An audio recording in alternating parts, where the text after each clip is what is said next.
Word 2016 में text formatting के संदर्भ में इटैलिक जिसको बोलते हैं इटैलिक, उसमें इटैलिक लिखा हुआ रहता है। क्या बोल रहे हैं? 15 का डी फॉर डॉग। जी मैम। MS वर्ड 2016 में टेक्स्ट फॉर्मेटिंग के संदर्भ में इटैलिक विकल्प निम्नलिखित में से किस श्रेणी के अंतर्गत आता है? तो इसका आ जाएगा फॉन्ट स्टाइल। फॉन्ट स्टाइल में मिनिमम जो होता है MS वर्ड पे आप काम कीजिएगा तो वो 11 से स्टार्ट होता है, मैक्सिमम जो जाता है वो 72 वो जाता है। वो हम वो नहीं बोल रहे हैं, हम मेरा कहने का मतलब जो यहाँ पे ऑप्शन आप क्लिक करते हैं तो 11 से शुरू होता है, उसका लास्ट वाला देखिएगा तो वहां 72 होगा, और उसके बाद आप जूमिंग करके वहां से आगे कर सकते हैं। हाँ वहां पे कर सकते हैं, लेकिन इस ऑप्शन में जो दिखता है हम उसकी बात कर रहे हैं, ठीक ना। तो चलिए इसमें क्या होगा, फॉन्ट स्टाइल। अगला क्वेश्चन देखिएगा, अगला कितना 17 नंबर। इलेक्ट्रॉनिक मेल इंटरनेट पर निम्नलिखित सेवाओं में से किस सेवा से संबंधित है? ऑप्शन नंबर सी संचार सेवाएं। निम्नलिखित में से कौन सा MS एक्सेल में वर्तमान चयन या एक्टिव सेल का एड्रेस दर्शाता है? तो हो जाएगा नेम बॉक्स। क्या हो जाएगा? Name box. 19 नंबर देखिएगा, ईमेल हेडर में पाई जाने वाली एक फील्ड BCC का पूर्ण blind carbon copy. Very good. अच्छा, ईमेल का जो स्ट्रक्चर होता है क्या क्या होता है? ईमेल का स्ट्रक्चर मतलब समझते हैं ना सर, बनावट क्या क्या होता है उसमें? ईमेल तो बहुत यूज। हाँ एक सेकंड, पहले आप बताइए। हाँ वो अलग चीज है सर, हम वो नहीं पूछे आपको, हम पूछे कि उसका स्ट्रक्चर क्या होता है। ईमेल का स्ट्रक्चर जो होता है वो क्या होता है, वो आप जो बताए कि डोमेन, वो अलग चीज होता है। नहीं वो नहीं, स्ट्रक्चर मतलब बनावट। जैसे कि इसमें ईमेल एड्रेस होता है, उसके बाद हेडर होता है, बॉडी होता है, सिग्नेचर होता है, अटैचमेंट होता है, ये सब सारा होता है, इसको कहते हैं स्ट्रक्चर। जी हाँ, कंपोज तो मैसेज भेजने के लिए, कंपोज मैसेज भेजने के लिए होता है। उसके बाद निम्नलिखित में से कौन सा MS एक्सेल में वर्तमान या चयन एक्टिव सेल का एड्रेस बताता है? नेम बॉक्स हो गया, 19 नंबर हो गया। 20 नंबर देखिए, निम्नलिखित में से कौन सा इंटरनेट पर दिखाई देने वाले प्रत्येक वेब पेज से जुड़े विशेष एड्रेस को संदर्भित करता है? URL का full form uniform resources locator. Very good. HTTP का फुल फॉर्म, FTP का www, ये सब लिखाना जरूरी है, सब तो नॉर्मल चीज है। MS एक्सेल, इसका आंसर हो जाएगा option number A. MS Excel 2016 worksheet में किसी सेल के कंटेंट को एडिट करने के लिए निम्नलिखित में से कौन सी प्रक्रिया की जा सकती है? सेल पर डबल क्लिक करना, सेल पर, ये प्रोसीजर है। सी होगा आंसर। और उसके बाद MS एक्सेल 2016 वर्कशीट के डैश भाग में जूम बार दिखाई देता है, कहाँ पे? Bottom right. कहाँ पे? Bottom right. अब बॉटम राइट में ही क्या होता है, स्क्रॉल टूल बार भी होता है, देखे होंगे। स्क्रॉल टूल बार मतलब चक्का, माउस का जो चक्का होता है उसको घुमाना, ऊपर नीचे अप डाउन करने का। निम्नलिखित में से कौन सा संप्रतीक कैरेक्टर ईमेल ID का एक भाग होना चाहिए? क्या होता है? @ ये सब चीज बताना जरूरी थोड़ी है। MS वर्ड 2016 में एक नया डॉक्यूमेंट खोलने के लिए निम्नलिखित में से किस कीबोर्ड शॉर्टकट का यूज होता है? Ctrl+N। Ctrl+O से क्या होता है? Open previous file, open previous file. Ctrl+W से क्विट डॉक्यूमेंट।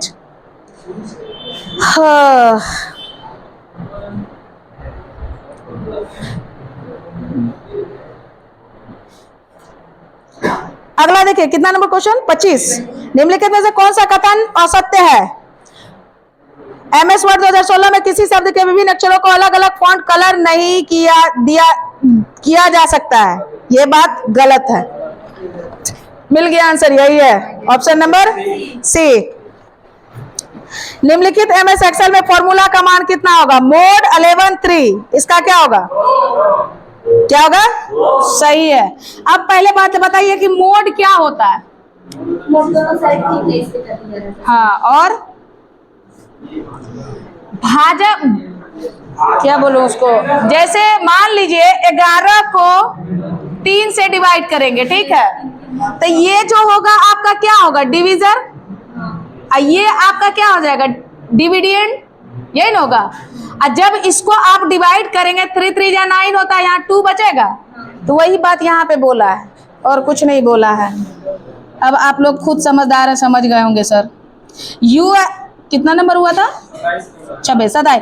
MS वर्ड 2016 में टेक्स्ट के बहुत से हिस्सों में किसी टेक्स्ट का फॉन्ट कलर साइज प्रयुक्त करने के लिए निम्नलिखित में से किस टूल का उपयोग किया जा सकता है, फॉर्मेट से पेंटर, ठीक है।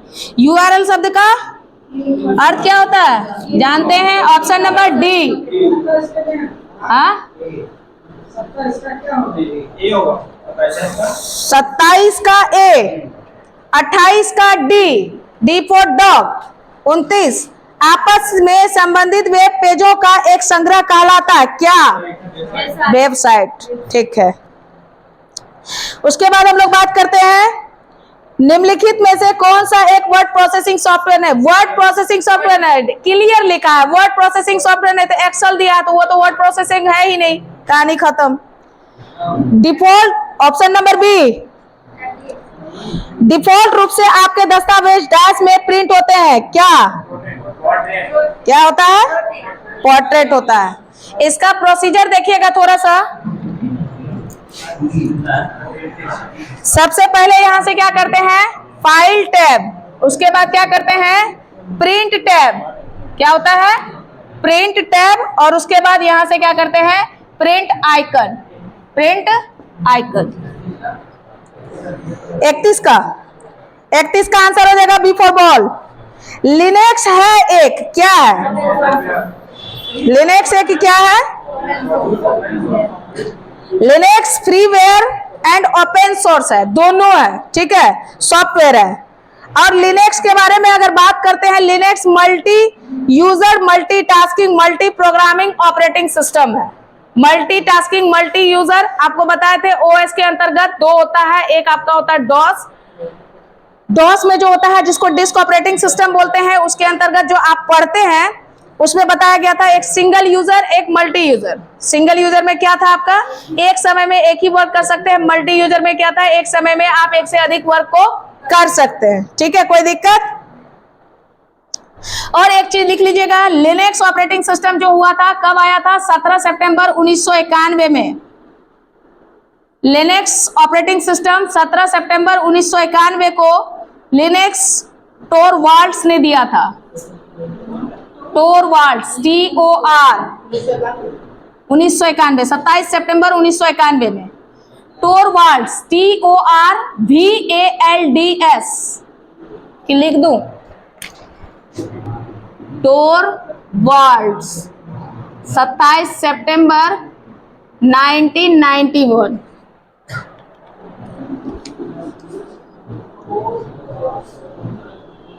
आगे चलते हैं, इसका आंसर हो जाएगा डी फॉर डॉग।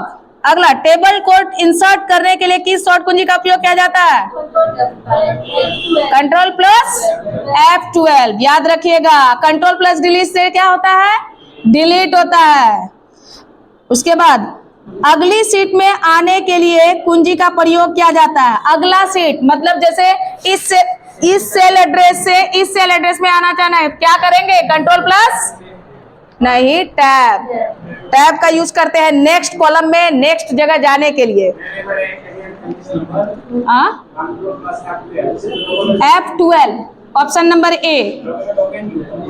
हाँ जी, हम तो बोले ही है, बहुत सारा जो शॉर्ट की जो होगा ना आपका, एक से अधिक काम करता है वो, तो हर जगह पे, जैसे आप यहाँ पे F12 किए, अब यहाँ पे आप टैली में, CFA में अगर F12 का यूज पढ़िएगा वहां अलग होगा, तो अब कहिएगा कि F12 तो हम वहां पे ये पढ़े थे, यहाँ ऐसे कैसे हो जाएगा, तो सिस्टम का वर्क है, कितना उला के देगा, तो उसी प्रकार से होता है। क्या बोले,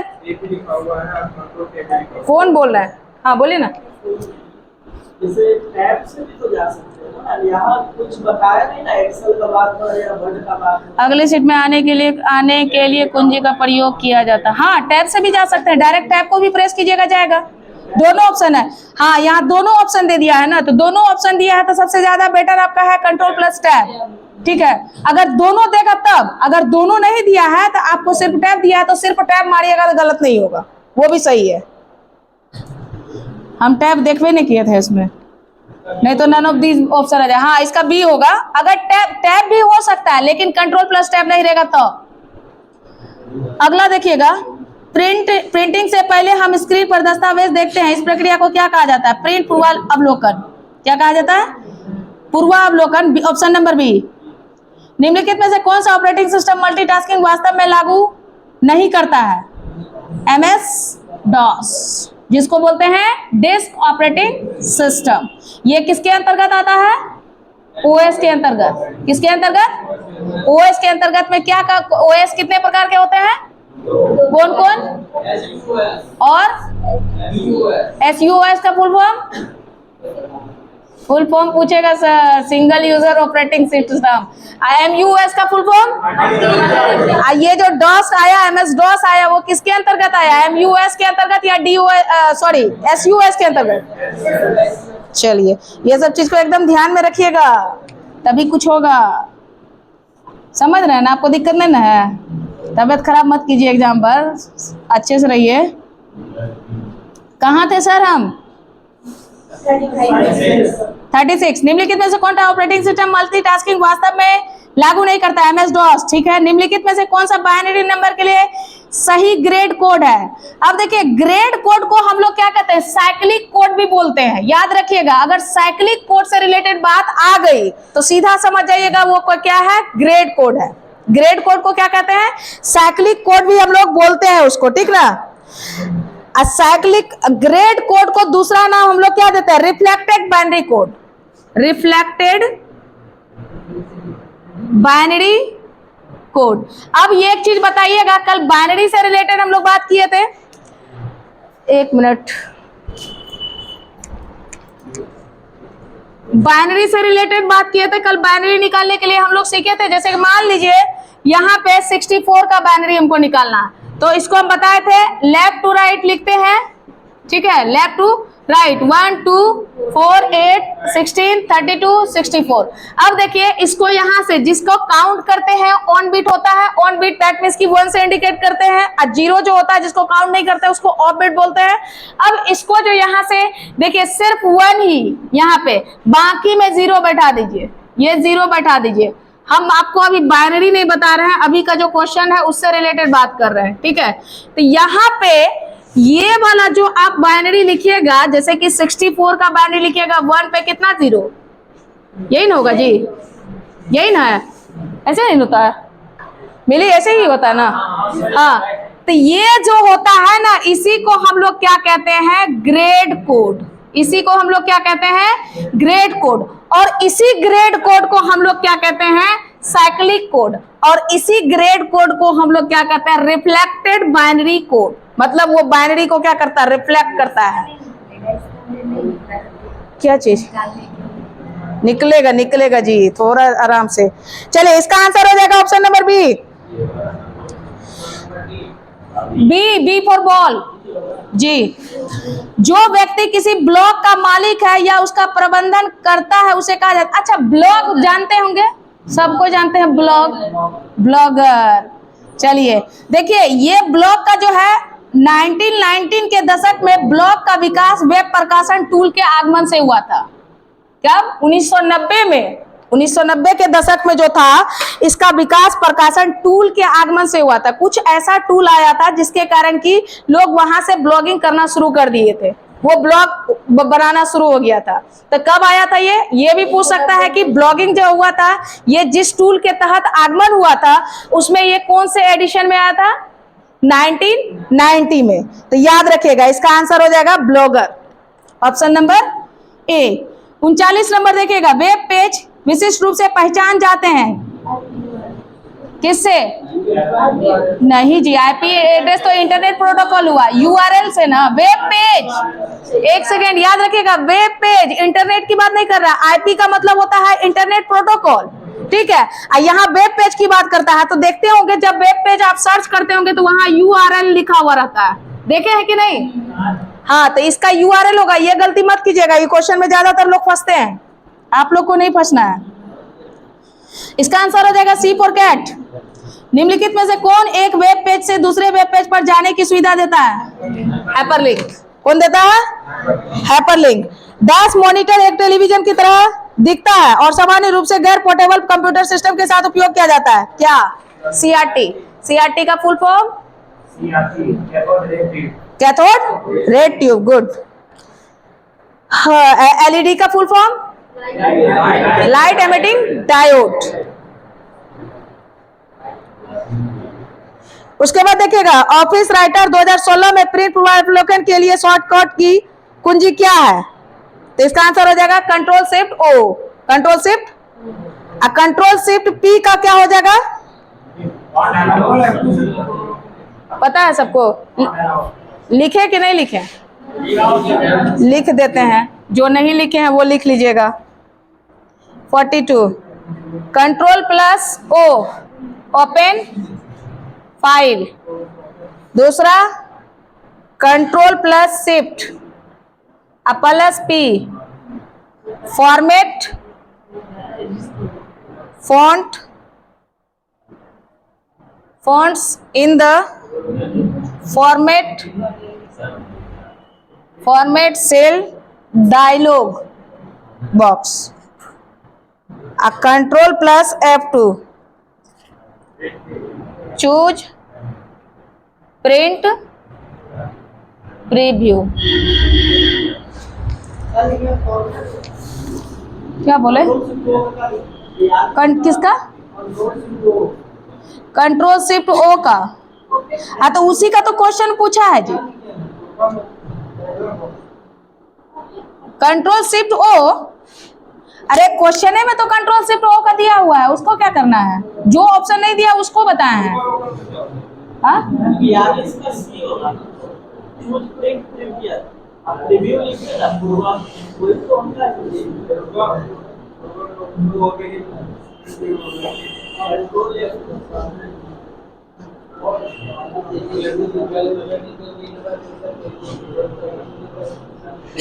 क्या बोले आप? क्या बोले? फिर से बोलिएगा। रिव्यू का मतलब हिंदी में क्या यहाँ क्वेश्चन क्या कह रहा है?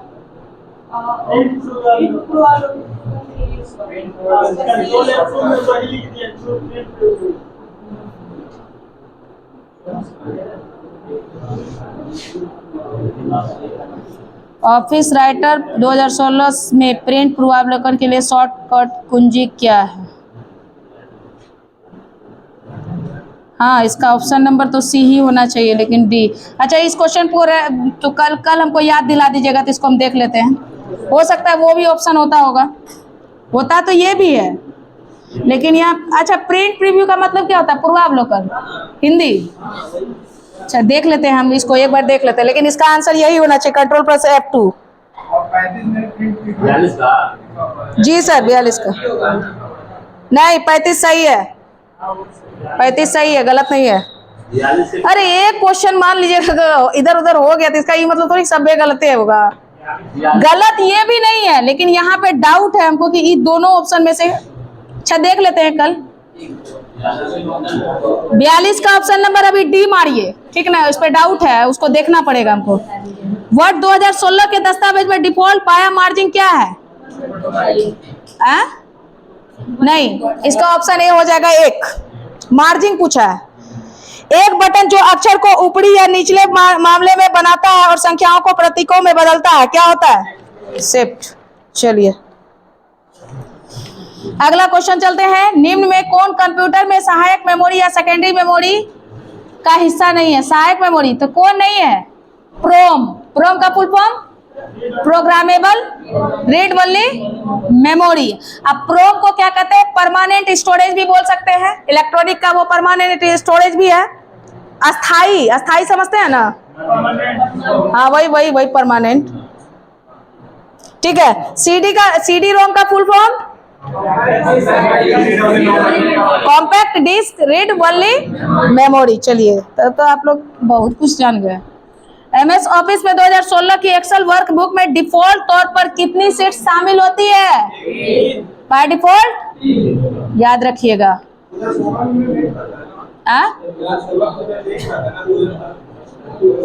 वर्जन उसका देखिएगा सर जाके, वो 3 सीट अवेलेबल होता है, आप देखिएगा। जी सर, क्या बोल रहे हैं? कितना नंबर का है? एक होगा,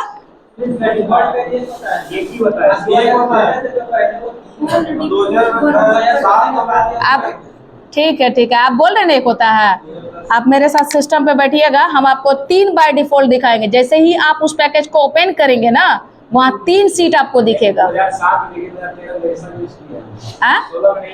नहीं, उनको वो भाई साहब को बोल रहे हैं, कुमोद नाम है ना, क्या नाम है आपका? कुंदन जी। आप सिस्टम पे बैठिएगा, जैसे ही एक्सेल पैकेज को हम ओपन करेंगे 2016 का वर्जन जो बोल रहे हैं आप, उसमें आपको हम 3 सीट दिखाएंगे, स्प्रेडशीट 1, स्प्रेडशीट 2, स्प्रेडशीट 3। क्योंकि ये सब क्वेश्चन जो है लॉजिकली प्रैक्टिकली है, आप वहां पे भी देख सकते हैं, डाउट क्लियर हो जाएगा। एक नहीं होता है, आप बुक में आंसर देखे है ना, हम सिस्टम पे करके देंगे तब तो विश्वास होगा। लोग प्रैक्टिकली जीता है ना, प्रैक्टिकल में जो दिखता है वही विश्वास करता है। आप बुक में नहीं, उनका कहना है हम आंसर शीट में देखें, आंसर शीट गलत भी हो सकता है। आप प्रैक्टिकली देखिएगा, हम आपको दिखा देंगे, बस इतने ना। हाँ तो वो किस में? 2016 में। अच्छा दिखाइएगा तुमको, हमको नहीं, हमको भी दिखाइएगा, हम भी देख लेंगे। हाँ तो ठीक है, लेते आइएगा, देख लेंगे, मेरा भी डाउट क्लियर हो जाएगा। चलिए आगे देखते हैं। अभी फिलहाल 3 मारिए, उसके बाद देखते हैं। ये भाई साहब कल दिखा देंगे, फोटो लेते आइएगा कल। क्या नाम है आपका? विपिन कुमार। कल फोटो लेते आइएगा, हमको याद रहेगा आपका नाम। टेलीफोन के संदर्भ में ADSL का पूर्ण रूप होता है, क्या होता है? Option number D. Intel core i9 एक प्रकार का है, क्या है? प्रोसेसर है। कैसा प्रोसेसर है सर? सिंगल प्रोसेसर भी है, डुअल भी है, ऑक्टा भी है। याद रखिएगा, तीनों प्रोसेसर कोर i9 है, ठीक है? Single, double, octa. और मिलेगा, आते जाएगा क्वेश्चन, मिलते जाएगा। अब सब एक ही क्वेश्चन पे 1 घंटा लेके चल जाएंगे तो फिर आपको भी दिक्कत, हमको भी दिक्कत। टाइम है आपके पास? नहीं ना? किसका? अच्छा 1 सेकंड रुको, पहले इसको कंप्लीट कर लेते हैं, उसके बाद। हाँ 40 इसका हो गया आपका आंसर। प्रोसेसर जानते हैं। 49 का देखिएगा, कंप्यूटर के संदर्भ में ट्रैक बॉल एक डैश है, डिवाइस कैसा है? इनपुट। चलिए, सूचना प्रौद्योगिकी में NIU का पूर्ण रूप होता है क्या? हाँ, network interface unit. Option number B. Computer field में OLE का पूर्ण रूप होता है क्या? हाँ, ऑप्शन नंबर ए। वेबसाइट द्वारा बनाई गई एक छोटी टेक्स्ट फाइल जो उस स्टेशन के लिए अस्थायी रूप से उपयोगकर्ता के कंप्यूटर में संग्रहित होती है, वह कहलाती है कुकीज। क्या कहलाती है? Cookies. Option number C. Excel में कौन सी फंक्शन एडिट मोड पर जाने की में मदद करती है? F2। F3 का क्या होता है? टू सर्च फाइल और फोल्डर। F3 का लिख लीजिएगा, टू सर्च फाइल और फोल्डर।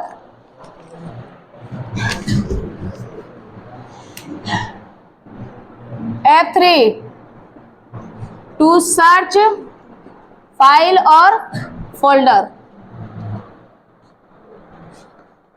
F7 का लिखिएगा, चूज द, हाँ, स्पेलिंग चेक। F5 का, बस हो गया, टू रिफ्रेश। चलिए अगला क्वेश्चन चलते हैं। 54। कॉल बॉल का पूर्ण रूप क्या होता है? Option number C. Option number C, C for cat. इनमें से कौन एक संचार प्रोटोकॉल है? Option number B. हाँ, TP का फुल फॉर्म टेक्स्ट प्रोटोकॉल, HTP का फुल फॉर्म हाइपर टेक्स्ट प्रोटोकॉल, CP का फुल फॉर्म सेरेब्रल पाल्सी। 55 का बी। 55 का B फॉर बॉल। 54 का C फॉर कैट। 56 में चलिएगा, सूचना और प्रौद्योगिकी, आईसीटी। आईसीटी का फुल फॉर्म होता है इंफॉर्मेशन कम्युनिकेशन टेक्नोलॉजी। आरएमएस का फुल फॉर्म क्या होता है? ये तो जानबे करते होंगे जी, जीके पढ़ते हैं, करंट अफेयर्स वगैरह पढ़ते हैं, जानते हैं कि नहीं? आरएमएस का राष्ट्रीय माध्यमिक शिक्षा अभियान। चलिए, इसका आंसर हो जाएगा 56 का ऑप्शन नंबर सी जी। वीडियो ग्राफिक्स में VGA वीडियो ग्राफिक्स रंगीन ग्राफिक्स प्रदर्शित करने के लिए एक प्रणाली है। यह किसके द्वारा विकसित की गई है? Option number D IBM। IBM किस जनरेशन के अंतर्गत आया था? Third generation. थर्ड जनरेशन में एक डिवाइस और आया था, क्या नाम था? ICS। ICS का full form integrated circuit. IBM का फुल फॉर्म। चलिए, अब क्या, अब बेल्टोन रोक पाएगा आप लोग को? क्या जी, रोक लेगा आप लोग को? अब नहीं रोकेगा, अभी टाइम है जी, टेंशन ना लीजिए। चलिए, कितना हो गया? 58। वह कोड जो डिजिटल उपकरणों में से डेटा स्थानांतरण के लिए एक प्रोटोकॉल है, किस रूप में होता है? USB। USB का फुल फॉर्म यूनिवर्सल सीरियल बस। चलिए, 59 क्वेश्चन नंबर QR स्टोर कर सकता है 7089। किसी शहर के क्वेश्चन तो सबके पास है ही है जी, क्वेश्चन पढ़ते नहीं है। 60 का लिख लीजिएगा, ऑप्शन नंबर सी। सबका फुल फॉर्म पता है ना? लेन का लोकल एरिया नेटवर्क, वेन का वाइड एरिया नेटवर्क, मेन का मेट्रोपॉलिटन एरिया नेटवर्क, पैन का परमानेंट अकाउंट नंबर। आज का क्वेश्चन खत्म। और कल से same day test, same day discussion होगा, इसीलिए सब टाइम पे आ जाइएगा, लेट मत कीजिएगा। लेट कीजिएगा तो फिर दिक्कत। 3 o'clock में आपको क्वेश्चन मिल जाएगा, ठीक है? 3 o'clock में आधा घंटे का समय देंगे 3:30 तक, उसके बाद डिस्कशन शुरू हो जाएगा। कल वाले का समझा देंगे। आज थोड़ा सा लेट हो गया। अच्छा, आंसर की चाहिए, एक बार मैसेज कर दीजिएगा, ध्यान रखिए जी। कितना नंबर जी? कल बताना पड़ा, ठीक है, कोई दिक्कत। पहले एक बार आप घर में ट्राई कीजिएगा।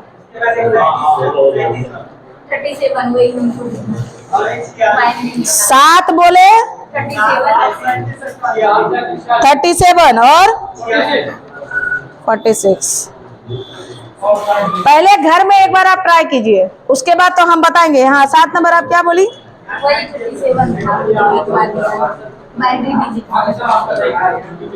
37 ये वाला, इसमें क्या प्रॉब्लम है?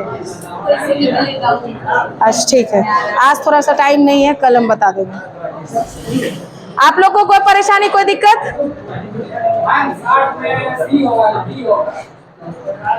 60 में सर सी होगा।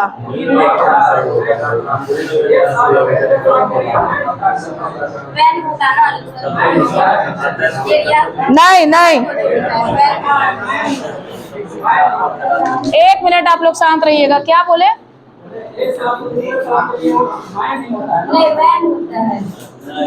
ये दूसरा चीज है सर, इसका सी होगा, ये दूसरा चीज है।